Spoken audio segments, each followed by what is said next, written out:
Entrepreneurship क्या होती है और स्टार्टअप बेसिकली होता क्या है, और कॉलेज में जो स्टूडेंट्स हैं उनको स्टार्टअप क्यों स्टार्ट करने की कुछ बेसिक चीजें बताएंगे उसकी।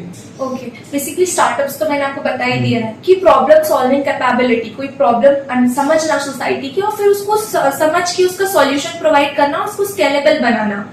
बेसिकली अब हम बात करें एंटरप्रेन्योरशिप में, तो ये बेसिकली एक टर्मिनोलॉजी है जहां पर हम अपने आप को, अपने बिजनेस को और खुद को एक सेपरेट एंटिटी मानकर उसको रन करने की, जैसे आपने एग्जांपल दिया समोसे वाले हम वहां पे हैं, या कुछ वुमेन्स हैं जो घर का एक बेकरी का काम करती हैं। बेसिकली हम कितना अपने आप को सोसाइटी से कनेक्ट रखते हैं, कितना डिजिटली, सोशली, टेक्नोलॉजिकली हम एडवांस कितने हैं। अगर एक काम हम देखा जाए तो होम बेकरी का बहुत सारी वुमेन्स घर पे भी करना पसंद करती हैं, और इवन हमारे यहाँ पे तो जनरली मम्मा भी इतने सारे केक्स बनाते हैं एंड ऑल। तो क्या हम उतने लोगों तक पहुंच पा रहे हैं? क्या हम उतने लोगों तक कनेक्ट होकर अपनी सर्विसेज को पहुंचा पा रहे हैं? तो ये ग्रोथ का एक स्टेप होता है।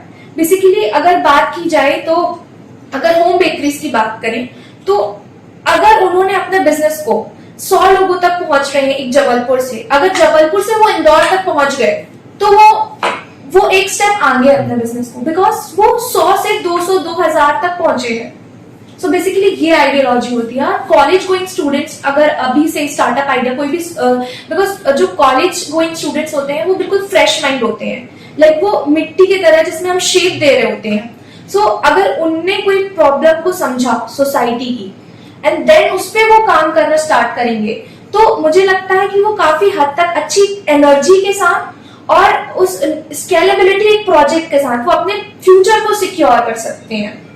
एंड बेसिकली क्या प्रोसेस होता है, मैं स्टार्टअप्स का ये एक्सप्लेन करना चाहूंगी।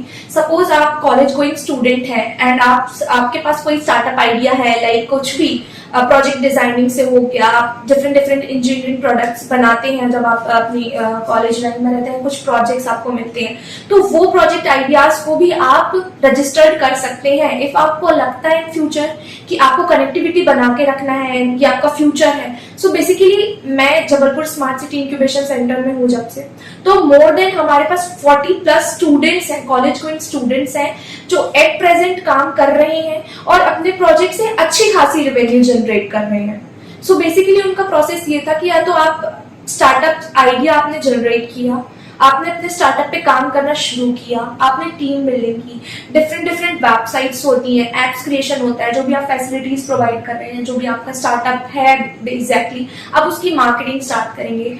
सो डिफरेंट सेक्टर्स होते हैं जो यही स्टार्टअप्स को सपोर्ट करते हैं। बहुत सारी गवर्नमेंट स्कीम्स होती हैं जो स्टार्टअप्स को सपोर्ट करती हैं, तो आपको वहां पे ही जाना है। जैसे इंक्यूबेशन सेंटर है, so basically what incubation centre do is कि जो स्टार्टअप्स हैं जबलपुर पैन इंडिया पे जितने भी स्टार्टअप्स हैं, हम उनको सपोर्ट करते हैं। Like we provide coworking space and internet facility, mentoring support, different webinars होते हैं, हमारे सेमिनार्स होते हैं, उनको गाइड करना हर एक स्टेज में। लाइक अगर वो MVP स्टेज में है, उनके गो टू मार्केट स्ट्रैटेजीज कैसे होना चाहिए, उनके नेटवर्किंग कनेक्शन कैसे होना चाहिए, उनको अगर अच्छा नेटवर्क नहीं मिल रहा है तो हम उनको सपोर्ट करते हैं कि नहीं आपका ये टर्मिनोलॉजी है, आपको इस सेक्टर में आगे जाना है। सो बेसिकली उन सेक्टर्स से आपको कनेक्ट होना है। इफ आपका स्टार्टअप आइडिया है, आपको उनसे कनेक्ट होना है, देन अपने बिजनेस पे फोकस करना है।